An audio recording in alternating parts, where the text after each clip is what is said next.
நிலப்பிரச்சினை விசாரணையின் போது போலீசார் அராஜகமாக நடந்து கொண்டதாக கூறி விவசாயி விஷமருந்தி உயிரிழந்த சம்பவத்தால் உறவினர்கள் சாலை மறியல் போராட்டத்தில் ஈடுபட்டது பரபரப்பை ஏற்படுத்தியது.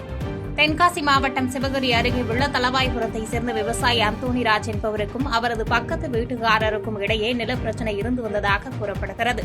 இதுகுறித்த விசாரணையின் போது காவல் ஆய்வாளர் தன்னை அவதூறாக பேசி தாக்கியதாக மனமுடைந்த அந்தோணிராஜ் கடந்த 22ஆம் தேதி காவல் நிலையம் அருகே விஷம் அருந்தினார். நெல்லை அரசு மருத்துவமனையில் அனுமதிக்கப்பட்டிருந்த அவர் நேற்று சிகிச்சை பலனின்றி உயிரிழந்தார். இதனால் ஆத்திரமடைந்த உறவினர்கள் சிவகிரி காவல் நிலையம் முன்பாக பிரதான சாலையில் மறியலில் ஈடுபட்டதால் போக்குவரத்து பாதிக்கப்பட்டது. பாதுகாப்புக்காக 100க்கும் மேற்பட்ட போலீசார் குவிக்கப்பட்டதோடு அங்கு பணியாற்றிய காவல் ஆய்வாளர் முரளிதரன் காத்திருப்போர் பட்டியலுக்கு மாற்றப்பட்டுள்ளார்.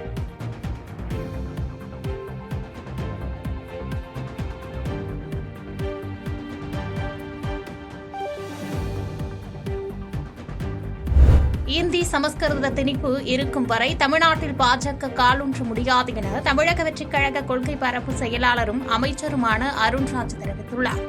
நாமக்கல் மாவட்டம் பரமத்தி வேலூரில் மாற்றுக் கட்சியினர் தமிழக வெற்றிக் கழகத்தில் இணையும் விழா நடைபெற்றது. இதில் தாவேக கொள்கை பரப்பு செயலாளரும் சுகாதாரத்துறை அமைச்சருமான மருத்துவர் அருண்ராஜ் கலந்து கொண்டு 1000க்கும் மேற்பட்டோரை கட்சியில் இணைத்துக் கொண்டார். விழாவில் பேசிய அவர் மதச்சார்பற்ற சமூக நீதி கொள்கையில்தான் கூட்டணி கட்சிகள் தாவேகவுக்கு ஆதரவு தந்துள்ளதாக குறிப்பிட்டார். தாவேக ஆட்சி 5 ஆண்டுகள் நீடிக்கக்கூடாது என முன்னாள் முதலமைச்சர் ஸ்டாலின் பேசி வருவதை சுட்டிக்காட்டிய அவர் மீண்டும் தேர்தல் வந்தால் 234 தொகுதிகளிலும் தாவேகவே வெல்லும் என்றார். மேலும் 2006இல் காங்கிரஸ் தயவில்தான் திமுக மைனாரிட்டி ஆட்சி நடத்தியது என்றும் ஆனால் காங்கிரசுக்கு திமுக உரிய அங்கீகாரம் வழங்கவில்லை எனவும் குற்றம் சாட்டினார். தமிழக வெற்றிகளுக்கு மெஜாரிட்டி இல்ல, எப்ப வேணாலும் ஆட்சி கலந்துக்கிறோம் அப்படின்றாங்க.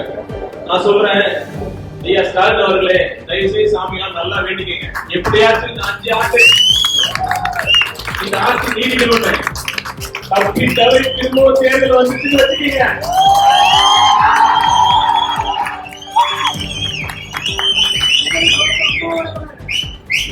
இல்ல, அனைத்து தொகுதிகளிலும் தமிழக வெற்றிகளும்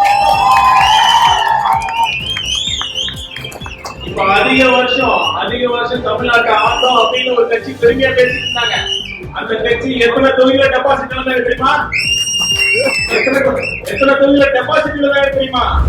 ஒசூரில் சிறு தொழிற்சாலை நடத்தும் தம்பதியினரை கந்துவட்டி கேட்டு மிரட்டிய புகாரில் திமுக மாமன்ற உறுப்பினர் மாதேஸ்வரன் போலீசாரால் கைது செய்யப்பட்டுள்ளார். கிருஷ்ணகிரி மாவட்டம் ஒசூர் சின்ன எலசிகிரி பகுதியைச் சேர்ந்த சுரேஷ் பாபு மனசா தம்பதியினர் தொழிற்சாலை கடனுக்காக திமுக கலை இலக்கிய மாநில துணை செயலாளரும் மாமன்ற உறுப்பினருமான மாதேஸ்வரனிடம் ரூபாய் 1.20 கோடி கடன் பெற்றிருந்ததாக கூறப்படுகிறது. அதற்கு வட்டியாக ரூபாய் 2.30 கோடி செலுத்திய நிலையிலும் மேலும் 1 கோடி ரூபாய் கேட்டு மாதேஸ்வரனும் அவரது மகன் சேரனும் தம்பதியை மிரட்டி வங்கியிலும் கூகுள் பே மூலமும் ரூபாய் 36 லட்சம் பறித்ததாக புகார் அளித்தது. சுரேஷ் பாபு அளித்த புகாரின் பேரில் ஒசூர் சிப்காட் போலீசார் கந்துவட்டி உள்ளிட்ட 5 பிரிவுகளின் கீழ் வழக்கு பதிவு செய்து மாதேஸ்வரனை கைது செய்தனர். நீதிமன்ற காவலுக்கு அழைத்து செல்லும் போது நெஞ்சுவலியின் அவர் கூறியதால் மருத்துவக் கல்லூரிக்கு பரிந்துரைக்கப்பட்டுள்ளார். தலைமறைவாக உள்ள அவரது மகனை போலீசார் தேடி வருகின்றனர்.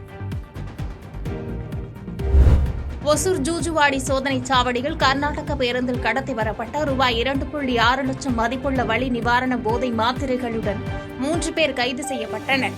கிருஷ்ணகிரி மாவட்டம் ஒசூர் அருகே உள்ள மாநில எல்லையான ஜூஜுவாடி சோதனை சாவடியில் போலீசார் தீவிர வாகன சோதனையில் ஈடுபட்டனர். அப்போது பெங்களூருவிலிருந்து ஒசூர் நோக்கி வந்த தனியார் ஆம்னி பேருந்தை நிறுத்தி சோதனை செய்தபோது சந்தேகத்திற்கிடமான 3 வாலிபர்களிடமிருந்து 870 வலி நிவாரண மாத்திரைகள் கண்டறியப்பட்டன. விசாரணையில் அவர்கள் கோயம்புத்தூர் சுந்தராபுரம் பகுதியைச் சேர்ந்த ஜெபராஜ், குறிச்சி பகுதியைச் சேர்ந்த நிதிஷ் மற்றும் ஒரு 16 வயது சிறுவன் என்பது தெரியவந்தது. இன்ஸ்டாகிராம் மூலம் வடமாநில நபர் ஒருவரிடம் வாங்கிய இந்த வலி நிவாரண மாத்திரைகளை கோவைக்கு கொண்டு சென்ற ஒரு மாத்திரை 300 ரூபாய் வீதம் போதைக்காக விற்க முயன்றதை ஒப்புக்கொண்டனர்.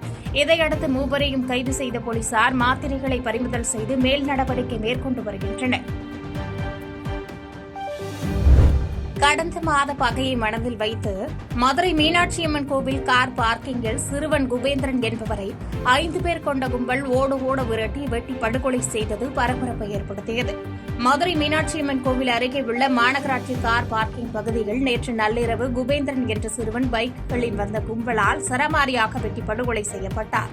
விளக்கத்தூண் போலீசாரின் முதற்கட்ட சிசிடிவி விசாரணையில் கடந்த மாத சித்திரை திருவிழாவின் போது கொலையுண்ட சிறுவனுக்கும் அதே பகுதியைச் சேர்ந்த தொத்தல் முத்துமணி என்பவருக்கும் ஏற்பட்ட மோதலில் முத்துமணி காயமடைந்தது தெரியவந்தது.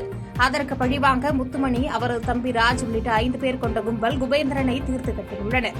இந்த கார் பார்க்கிங் பகுதியில் இரவு நேரங்களில் போதைப்பொருள் பயன்பாடு மற்றும் சமூக விரோத செயல்கள் அதிகரிப்பதே சட்டம் ஒழுங்கு பிரச்சினைக்கு காரணம் என குற்றம் சாட்டும் பொதுமக்கள் அங்கு தீவிர போலீஸ் ரோந்து பணிக்கு கோரிக்கை விடுத்துள்ளனர். செய்திகளை உடனுக்குடன் தெரிந்து கொள்ள கீழ்க்கண்ட கேபிள் மற்றும் டிடிஎச் நெட்வொர்க்குகளில் எம்நாடு செய்தி தொலைக்காட்சியை காணுங்கள். பாதகம் செய்பவரை கண்டால் நாம் பயம் கொள்ளலாகாது பாப்பா.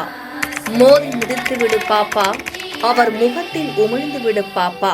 அண்மை செய்திகளை உடனுக்குடன் தெரிந்து கொள்ள இணைந்திருங்கள் எம்நாடு தொலைக்காட்சியுடன்.